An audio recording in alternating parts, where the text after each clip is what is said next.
मिश्राज IAS academy में आप सभी का स्वागत है। और आज हम लोग चर्चा करने वाले हैं जनरल साइंस के पोर्शन पर। और यहाँ पर तीन महत्वपूर्ण बिंदु लिखे हुए हैं। एक तो स्पेसिफिक हीट के ऊपर है, यानी विशिष्ट ऊष्मा। दूसरी चर्चा हम करेंगे थर्मल एक्सपेंशन के ऊपर। और इससे पहले के जनरल साइंस की वीडियो में हमने एनोमलस एक्सपेंशन ऑफ वाटर के ऊपर भी चर्चा कर चुके हैं। और एक महत्वपूर्ण टॉपिक जो यहाँ पर समझने की भी जरूरत है और एग्जाम्पल से हम समझेंगे उसको, वो है हीट ट्रांसमिशन यानी ऊष्मा के संचरण की। लेकिन सबसे पहले बात करते हैं कि स्पेसिफिक हीट क्या होती है। स्पेसिफिक हीट देखिए जनरली ये होता है कि किसी भी ऑब्जेक्ट, किसी भी वस्तु को जब आप गर्म करते हैं, उसे गर्म करते हैं, हीट देते हैं, तो कैसे बदलाव आता है, उसमें चेंजेस कैसे आता है। तो इसको डिफाइन किया है विशिष्ट ऊष्मा, ऊष्मा की वह मात्रा है, ऊष्मा की वह मात्रा है, यानी दैट अमाउंट ऑफ हीट। तो ऊष्मा की वह मात्रा है जो उस पदार्थ के इकाई द्रव्यमान में, यानी कि यूनिट मास में, उस पदार्थ के इकाई द्रव्यमान में इकाई ताप वृद्धि करती है, यानी यूनिट टेम्परेचर बढ़ाती है। इसको एसआई यूनिट में कैसे शो करते हैं? तो इसको शो करते हैं जूल पर किलोग्राम केल्विन से, जूल पर किलोग्राम केल्विन से। तो इसे इस तरह से भी लिखा जा सकता है, joule kilogram inverse and kelvin inverse. ये होता है विशिष्ट ऊष्मा।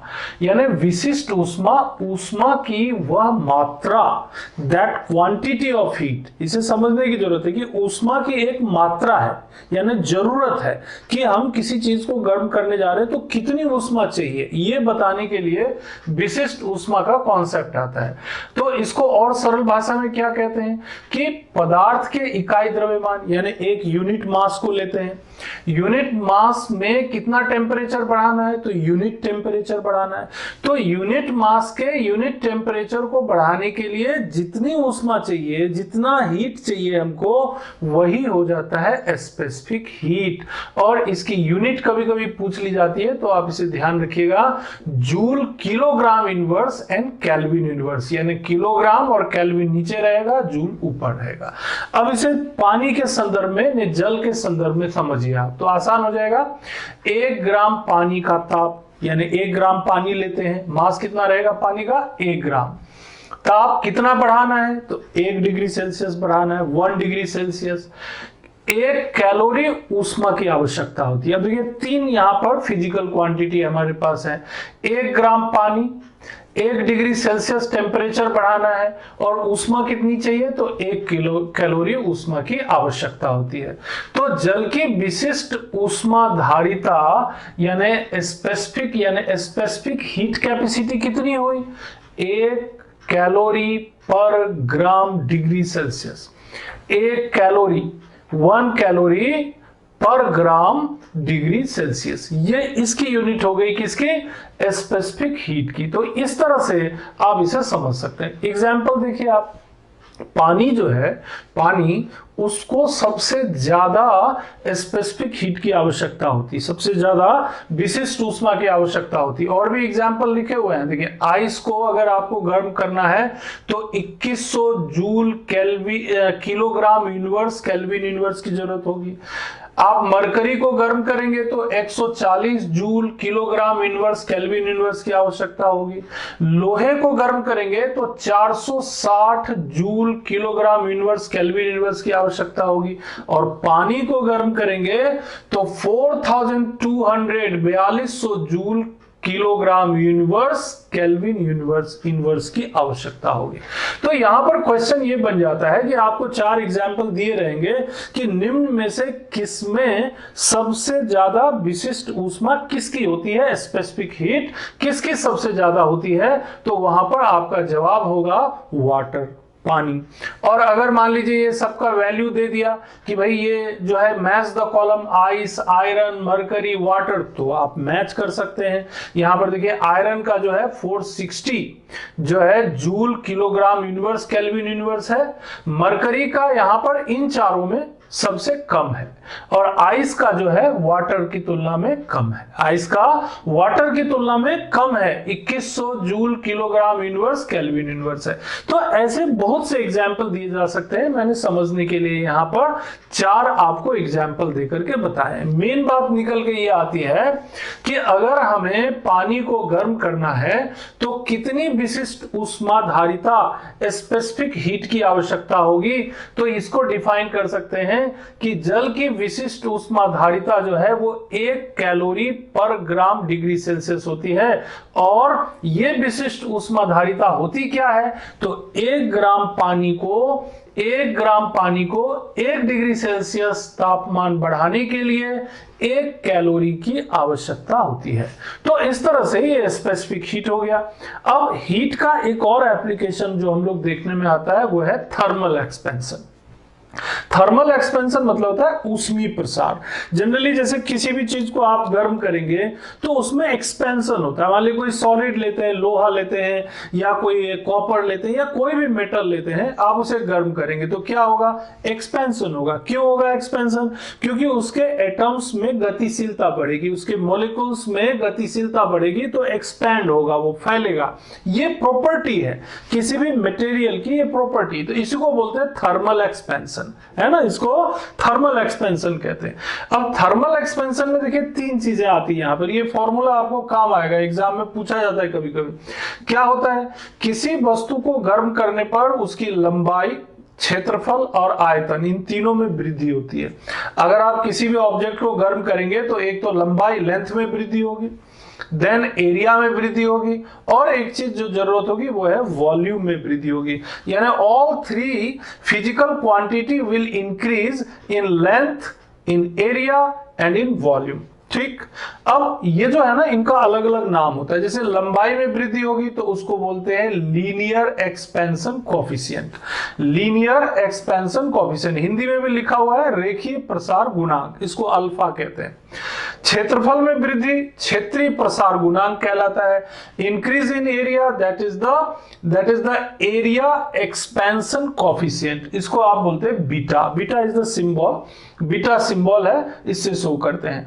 एंड वॉल्यूम जो एक्सपैंड होता है, किसी भी चीज को आप गर्म करेंगे तो उसका वॉल्यूम भी बढ़ेगा, आयतन बढ़ेगा, तो आयतन प्रसार गुणांक कहते हैं, जिसे गामा से शो करते हैं। Volume expansion coefficient which is shown as gamma, उसे गामा से शो करते हैं। अब इन तीनों में क्या कोई रिलेशन है? हाँ, रिलेशन है। रिलेशन ये है, देखिए, alpha ratio beta ratio gamma. Alpha क्या है? Linear expansion coefficient. बीटा क्या है? Area expansion coefficient. और गामा क्या है? Volume expansion coefficient. ये देखिए, इनके बीच ये जो रिलेशन है 1:2:3 का। तो अगर किसी चीज को आप, किसी ऑब्जेक्ट को गर्म कर रहे हैं तो देखिए बीटा बराबर 2 अल्फा। बीटा का मतलब क्या हुआ? एरिया। यानी एरिया एक्सपेंशन जो है वो, एरिया एक्सपेंशन जो है वो लीनियर एक्सपेंशन का 2 गुना होगा। लीनियर एक्सपेंशन का 2 गुना होगा।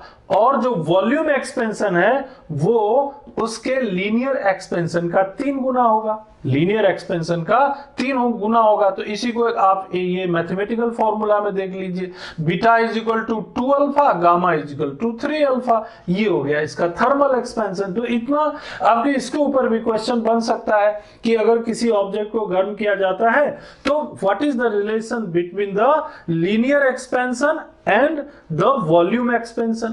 What is the relation between linear expansion and the area expansion? तो आपको रिलेशन याद है कि beta is equal to 2 alpha and gamma is equal to 3 alpha. और अल्फा जो है लीनियर एक्सपेंशन है, लीनियर एक्सपेंशन को रिलेट कर दिया यहाँ एरिया के साथ और यहाँ पर वॉल्यूम के साथ। तो थर्मल एक्सपेंशन हो गया।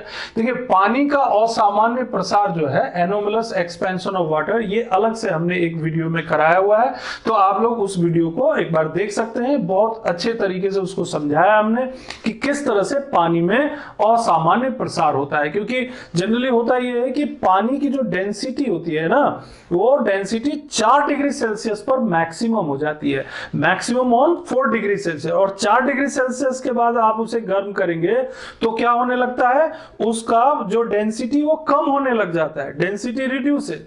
और इसी तरह से 4 डिग्री सेल्सियस से कम करते हैं तो भी फिर यही परिवर्तन आता है कि उसकी जो डेंसिटी है वो क्या होती है, कम होने लगती है। मतलब 4 डिग्री सेल्सियस एक पर्टिकुलर टेम्परेचर है जिस पर पानी की डेंसिटी अधिकतम होती है। तो उसके पीछे कारण क्या है, हाइड्रोजन बॉन्ड का कारण है, कोवेलेंट बॉन्ड का कारण है, और क्या क्या चीजें उस वीडियो में हमने दिखाया। तो आपसे यही रिक्वेस्ट रहेगा कि चैनल को सब्सक्राइब कीजिए और साथ ही साथ उस वीडियो को भी देखिए, तो आपको प्रकृति का एक बहुत बड़ा जो एक तोहफा है जो हमारे धरती के लिए ये मालूम पड़ जाएगा। फिर आगे बढ़ते हैं। अब एक महत्वपूर्ण बात पर चर्चा करते हैं जो हमारे दैनिक जीवन में भी काम आता है, हीट ट्रांसमिशन, ऊष्मा का संचरण। देखिए ऊष्मा का संचरण जो होता है ना 3 तरीकों से हो सकता है। एक होता है कंडक्शन, दूसरा होता है कन्वेक्शन, और तीसरा होता है रेडिएशन। बहुत सिंपल सी बात है, कई बचपन से पढ़ रहे होंगे आप लोग। कंडक्शन किस में होता है, जनरली सॉलिड में होता है। कोई भी सॉलिड लीजिए आप, मान लीजिए कि आपने सॉलिड आयरन रॉड ले लिया, लोहे का रॉड ले लिया। अब लोहे के रॉड को आप जो है किसी टेम्परेचर वाली चीज पे रखिए, आग पे रख दीजिए। तो एक सिरे को आप रखेंगे, मान लीजिए यहां पर आग जल रहा है और यहां पर एक लोहे का रॉड है ना, लोहे का रॉड है, यहाँ पर आग जल रहा है यहाँ, और यहाँ पर आप हाथ से इसे पकड़ेंगे तो पता चला थोड़ी देर बाद आपको गर्म लगने लगेगा। क्यों गर्म लगेगा, क्योंकि यहाँ पर ये जो एटम्स हैं, ये एटम्स क्या होते हैं, जो उस सॉलिड के एटम्स हैं वो वाइब्रेट होने लगते हैं और वाइब्रेट करके एनर्जी ट्रांसफर करते रहते हैं एक दूसरे पर। हाँ, अपनी जगह नहीं छोड़ते वो। तो मैंने डिफाइन करके बता दिया आपको कि चालन के द्वारा, कंडक्शन के द्वारा ऊष्मा पदार्थ के एक स्थान से दूसरे स्थान तक पदार्थ के कणों को अपने स्थान का परिवर्तन किए बिना पहुंचाती है। मतलब जो परमाणु है, जो पदार्थ के कण हैं, वो अपनी जगह नहीं छोड़ते, लेकिन ऊष्मा को एक जगह से दूसरी जगह पर वो भेज देते हैं। इस सिस्टम को ही हम लोग क्या कहते हैं, इसको कहते हैं कंडक्शन। जैसे आपने देखा भी होगा, मान लीजिए आप चाय बनाते हैं और चाय की जो केटली रहती है या चाय का जो बर्तन रहता है, उसके एक सिरे पर जो है चाय गैस पे रखा हुआ है, उसका जो एक सिरा आप हाथ से पकड़ेंगे, अगर वो लोहे का है तो गर्म इतना हो जाएगा कि आप उसे पकड़ ही नहीं पाएंगे। तो उसमें कोई ऐसी चीज जो हीट के लिए इंसुलेटर का काम करता हो, जो कम गर्म होता हो, जैसे लकड़ी है कम गर्म होगा, जैसे प्लास्टिक की कोई चीज है कम गर्म होगा, तो वो आपने देखा होगा केटली का जो सिरा रहता है जहां हाथ से पकड़ा जाता है, वो चीज उस पर लपेट दिया जाता है, तो क्या होता है, आसान हो जाता है काम करना। ये अगर कंडक्शन का प्रिंसिपल अगर नहीं मालूम होता तो कैसे करते ये चीज, तो कंडक्शन को समझना जरूरी है। दूसरा है संवहन। संवहन तो रोजमर्रा की जिंदगी में देखिए होता ही रहता है। कन्वेक्शन क्या होता है इसमें, जनरली ये जो है कन्वेक्शन की जो घटना है ये लिक्विड और गैस में होती है, या तो लिक्विड में होगी या फिर गैस में होगी। कैसे, जैसे आप पानी उबालते हैं, मान लीजिए एक बर्तन लिया, मान लीजिए आपने ये, इसमें पानी है ना, या सपोज करिए दूध है। अब इसे गर्म करते हैं तो क्या होता है, इसका निचला हिस्सा जो है पहले गर्म होता है। अब जो निचले हिस्से के संपर्क में जो दूध या पानी है वो क्या हो जाता है, पहले गर्म हो जाता है। जैसे ही ये लिक्विड यहां गर्म होगा वैसे ही क्या हो जाएगा, हल्का हो जाएगा। गर्म होते ही वो हल्का हो जाएगा और वो एटम्स जो है उसके जो है वाइब्रेट करने लगेंगे, मूव करने लगेंगे एक जगह से ट्रांसफर। तो जो पानी का हल्का हिस्सा होगा, जो लाइट जो मॉलिक्यूल्स होंगे वो क्या होंगे, ऊपर चले जाएंगे। और ऊपर तो कंपैरेटिवली अभी ठंडा है, नीचे का पोर्शन कंपैरेटिवली गर्म हो गया तो हल्का हो गया, ऊपर चला गया। और ऊपर का हिस्सा जो अभी ठंडा है वो कंपैरेटिवली भारी है, वो नीचे आ गया।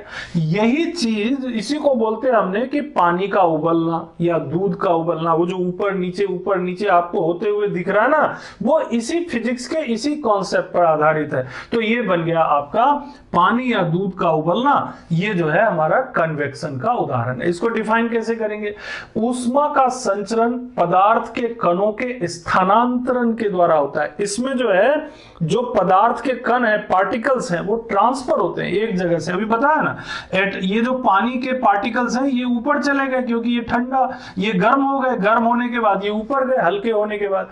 और ऊपर जो थोड़े ठंडे थे पार्टिकल्स वो अभी भारी थे, वो नीचे आ गए। इस तरह से इसमें क्या हो जाता है, कणों का स्थानांतरण होता है। और पदार्थ के कणों के स्थानांतरण से ये धाराएं बहती हैं जिन्हें संवहन धारा कहते हैं, जिन्हें कन्वेक्शन करंट कहते हैं। तो पानी का गर्म होना, दूध का उबलना। अच्छा, आपने देखा होगा कि कई हम लोग जो एसी है, एसी लगाते घरों में, तो क्या करते हैं, उसे ऐसा तो नहीं कि दीवार के बीच में लगाते हैं या नीचे लगाते हैं, क्या करते हैं, ऊपर लगाते हैं। ऊपर क्यों लगाते हैं? अब ये चीज सोचने वाली बात है कि इसमें फिजिक्स आ गया। एसी से जब हवा निकलता है वो कैसी हवा होती है? ठंडी हवा होती है। जब ठंडी होगी वो हवा तो क्या होगा, नीचे स्वतः ही आएगा, नीचे स्वतः ही आएगा, उसके पार्टिकल्स नीचे आएंगे, और नीचे जो कंपैरेटिवली गर्म हवा है वो स्वतः ही क्या हो जाएंगे, ऊपर चले जाएंगे। तो इस तरह से एसी का काम जो है वो आसान होता जाएगा, और एसी जो है गर्म हवा को ठंडा करते जाएगा और धीरे धीरे पूरा रूम ठंडा हो जाएगा। तो इसीलिए जनरली आपने देखा होगा एसी को एकदम सबसे दीवार के ऊंचे वाले सिरे पर लगाया जाता है। तो इसका यही कारण है, अगर आप नीचे लगा देंगे तो प्रॉपर रूम ठंडा नहीं होगा। This is use of the transmission of heat as the convection. अच्छा, एक और चीज देख सकते हैं आप, जो वायुमंडल का गर्म होना होता है, वायुमंडल का गर्म होना, वायुमंडल का ठंडा होना, ये सब जो प्रक्रिया है ना, इसमें कन्वेक्शन का यूज होता है। बारिश, एक तो वर्षा का एक स्वरूप ही कन्वेक्शनल रेन होता है ना, संवहनीय वर्षा, वर्षा का संवहनीय वर्षा। जब क्या होता है, जैसे टेम्परेचर ज्यादा हुआ, गर्म हुआ, सूर्य की किरणें ज्यादा आई, तो पानी क्या हो जाता है, गर्म हो जाता है, और वेपोराइज होके क्या हो जाता है, वो नमी वाली जो हवाएं हैं वो ऊपर चली जाती हैं, और ऊपर जाने के बाद जैसे ठंडी होती हैं तो वो जो उसके जो भाप हैं, उसके जो वेपर्स हैं, वो क्या होते हैं, कंडेंस हो जाते हैं, वो बारिश के रूप में आ जाती है, कन्वेक्शनल रेन, है ना, कन्वेक्शनल रेन कहलाती है। तो प्रकृति में बहुत सारी घटनाएं कन्वेक्शन से होती है। और अब एक और महत्वपूर्ण बात, तीसरी, दैट इज कॉल्ड रेडिएशन, विकिरण। अब विकिरण जो है, इसमें किसी माध्यम की जरूरत ही नहीं है, नो मीडियम इज रिक्वायर्ड है, यहां पर किसी माध्यम की जरूरत नहीं है। इसमें आपको इस विधि में ऊष्मा गर्म वस्तु से ठंडी वस्तु की ओर बिना किसी माध्यम के सहायता के तथा माध्यम को गर्म किए बिना, यानी मीडियम पर उसका कोई असर भी नहीं पड़ता, माध्यम को गर्म भी नहीं करते, वो माध्यम को गर्म किए बिना प्रकाश की चाल से सीधी रेखा में संचारित होती है। इसका सबसे बढ़िया एग्जांपल है, सूर्य से जो प्रकाश ऊर्जा धरती तक पहुंचती है, अर्थ तक, ये चित्र में देख सकते हैं, ये सूर्य है, यहां से एनर्जी जो है ट्रांसफर हो रही है, प्रकाश ऊर्जा, लाइट एनर्जी कहां आ रही है, अर्थ पे, और जब ये अर्थ पे पहुंचती तो क्या होता है, लाइट तो हमें मिलता ही है, साथ ही साथ पृथ्वी के अलग अलग हिस्सों में गर्माहट भी मिलती है, टेम्परेचर भी मिलता है, हीट भी मिलता है। तो कैसे? तो ये रेडिएशन के द्वारा होता है। अब अगर बीच में, तो देखिए बहुत सारा स्पेस है, वायुमंडल है भी नहीं, इतनी दूरी पर है सूर्य, बीच में स्पेस है, अंतरिक्ष है, वायुमंडल है ही नहीं, वहां किसी प्रकार का वायु नहीं है, हवा नहीं, गैस नहीं है, तो फिर कैसे आती सूर्य की ऊर्जा हम तक? तो उसके लिए हमारे पास यही साधन है रेडिएशन का, और वो रेडिएशन क्या है, इंफ्रारेड रेडिएशन, जो कि क्या है, इलेक्ट्रोमैग्नेटिक रेडिएशन है। और आपने तो पढ़ा है, मैंने साउंड टॉपिक में भी आपको बताया है, हमारी जो जनरल साइंस की क्लासेज हैं उसमें देखिए आप, उसमें हमने साउंड के टॉपिक में बताया है कि इलेक्ट्रोमैग्नेटिक रेडिएशन किस किस को कहते हैं, एग्जाम्पल के साथ बताया, गामा रे हो गया, एक्स रे हो गया, लाइट रे हो गया, और इंफ्रारेड हो गया। इंफ्रारेड रेडिएशन जो है उसमें मौजूद होता है, सूर्य की किरणों में इंफ्रारेड रेडिएशन मौजूद होता है, IR। Infrared radiation is a type of electromagnetic radiation, is a continuum of frequency। Frequency लगातार जो है, आवृत्ति कब उत्पन्न होती है ये, when atoms absorb and then release energy। क्या होता है, ये कब उत्पन्न होता है, जब कोई एटम एब्सॉर्ब करता है एनर्जी को और रिलीज कर देता है, एब्सॉर्ब करता है, रिलीज कर देता है, तो इंफ्रारेड रेडिएशन जो है उत्पन्न होता है। और ये जो सूर्य से आने वाली जो किरणें हैं उनमें इंफ्रारेड रेडिएशन मौजूद होता है, इलेक्ट्रोमैग्नेटिक रेडिएशन मौजूद होता है, और वो जो लाइट है है light is also a electromagnetic radiation. तो क्या हुआ, बिना किसी माध्यम के ही, बिना किसी मीडियम के ही वो हमारी धरातल तक पहुंच जाता है और हमारा जीवन, प्रकृति का जो स्वरूप है वो निर्धारित हो जाता है, हम लोगों की जिंदगी चलती रहती है। अन्यथा अगर ये रेडिएशन ना हो, सूर्य की किरणें, प्रकाश और ऊर्जा हम तक ना पहुंचे तो जीवन खत्म हो जाएगा। तो ये रेडिएशन का जो उपयोग है ये भी ईश्वर ने बहुत सोच समझ के किया है। अब इन तीनों एग्जाम्पल को आप एक साथ भी देख सकते हैं। जैसे यहां देखिए, ये एक रूम है आपका, आप इस रूम में बैठे हैं, कहां पर बैठे हैं, सपोज करिए आप यहां बैठे, मैं यहां बना, ये एक अलाव जल रहा है, ठंड की रात है, यहां अलाव जला दिया आपने, है ना, और यहां पर आप बैठे हुए हैं, यहां मिस्टर एक्स यहां बैठे हुए हैं बड़े शान से सोफे पे। अब देख रहे हैं ये यहाँ पे अलाव जल रहा है और इनको हीट जो है बराबर मिल रही है, उनको टेम्परेचर लग रहा है, ठंड का एहसास नहीं हो रहा है, मजा आ रहा है इनको, है ना। क्यों? क्योंकि ये जो हीट है ना, ये रेडिएट होके इन तक पहुंच रहा है और दूर से ही यूं ऐसे बैठे हैं, ऐसे खड़े हैं और उनको टेम्परेचर महसूस हो रहा है, उनको ठंड नहीं लग रही। अब देखिए ये तीनों प्रक्रिया यहाँ चल रही है इस रूम के भीतर, ऑल थ्री, यानी कि चालन भी हो रहा है, संवहन भी हो रहा है और विकिरण भी हो रहा है। ये जो अलाव आपने जलाया हुआ है, मान लीजिए ये कोई बर्तन है जो लोहे का बर्तन है, ये तो क्या हो रहा है, लोहा का बर्तन गर्म हो गया। तो किस मेथड से हुआ, यहां पर कंडक्शन से हुआ, एक बात हो गई। दूसरी चीज ये कि इसमें हवा है, विंड है, एयर है इस रूम के भीतर, वो क्या हो रहा है, वो गर्म हो रहा है, क्योंकि उसके जो पार्टिकल्स हैं, एयर पार्टिकल्स हैं, वो क्या हो रहा है, गर्म हो रहा है। क्योंकि गर्म हो रहा है तो जो हवा के जो हल्के पार्टिकल जो गर्म हो रहे हैं वो क्या हो रहे हैं, ऊपर उठ रहे हैं, ऊपर उठ रहे हैं। देखिए मैंने तीर के निशान से दिखाया आपको, ऊपर जा रहे हैं। और बाहर जो है यहाँ पे खिड़की बनी हुई है, मान लीजिए यहाँ विंडो है, तो इससे जो थोड़ी बाहर की जो ठंडी हवा है वो क्या हो रहा है, अंदर आ रही है।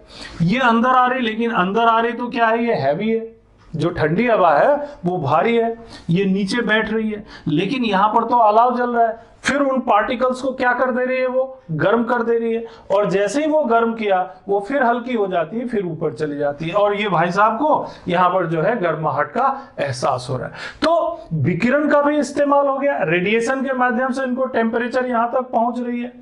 कन्वेक्शन का भी इस्तेमाल हुआ, जो ठंडी हवा आ रही है वो उस अलाव के कारण, उस गर्माहट के कारण जो है थोड़ी हल्की होकर बाहर चली जा रही है और फिर ठंडी हवा के लिए रास्ता बन रहा है।